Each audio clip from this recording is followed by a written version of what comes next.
Hello, guys. Good evening. My name is Hari Krishna. I'm from section A, and I'll be talking on mental health today. So, when I think about mental health, I know that it's a very important topic to discuss, but there are also a lot of myths surrounding mental health. Majorly, there are three main problems for me. The first of which is there is no mental health problem as such, but people still perceive that there is some sort of mental problem associated along with it. I have a personal example to quote here. When I was studying my 11th standard, apparently my parents thought that I was not performing to the best of my abilities, and uh, they thought that I had some mental problem associated with it. So they took me to a psychiatrist. Psychiatrist asked me a lot of questions and all, and tried to understand if there was actually a mental health problem with me. And he made 500 rupees and told that he does not have a mental health problem. It's just that he was not very interested in studies at that time. So this happened. This is one thing. Second thing is when there is a bereavement and people are sad, they say that you have mental health problems. We have to be very clear here that feelings and proper health problems are different. When you're sad, it does not mean that you're depressed. Depression is something else, and we have to like properly identify this thing. So that is one myth that we have to break. That even if you don't have a mental health problem, don't say that you have one. So we have to be very clear about what mental health problems is, and only way to do it is to go to a psychiatrist and understand if you still have a mental health problem. Just don't throw the word depressed around.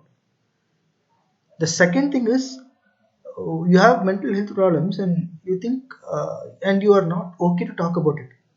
This happens quite a lot because there is a stigma associated with mental health problems. People think that mental health problems, the people who have mental health problems usually end up in a mental hospital. So there was one case in my family when my mother was affected a lot during the 26/11 attacks, and she started imagining what she would do when terrorists came up to her and all. And she used to have sleepless nights, but still she would not come to a psychiatrist because she thought she's just being upset, and it's what everyone else would do, and people who are not doing it are not human enough. We all do care about the victims, we all do feel sad for them, but we have to understand that going to such extents to think that life is not worth living or having what my mother experienced at that point is actually a mental health problem, and we need to go to a psychiatrist to get it sorted. People to live in denial about these mental health problems. Third myth or third problem that I would like to address is mental problems are blown out of proportion. And not only mental health issues, everything right now. We live in an environment where we have to be extremely politically correct, that every issue is being blown out. For example, there is a very famous stand-up comedian by the name George Carlin actually told this. When US soldiers went to Vietnam and they came back after facing war, they were shell shocked, it seems. They were, it's like, you know what shell shock is, right?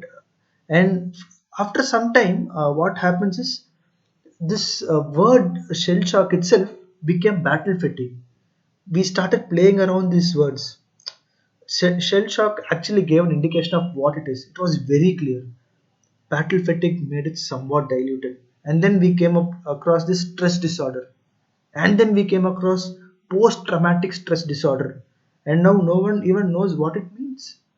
It's just a fancy terminology that doctors exploit to make money.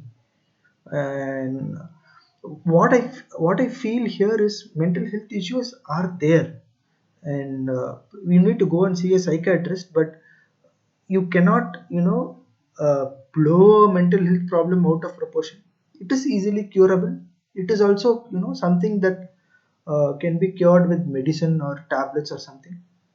So these are the three major myths that I wanted to address, and I feel anyone who is having a mental health issue should actually go and consult a doctor, because that is how they get out of it. So let's all be mentally aware and have a great day. Thank you.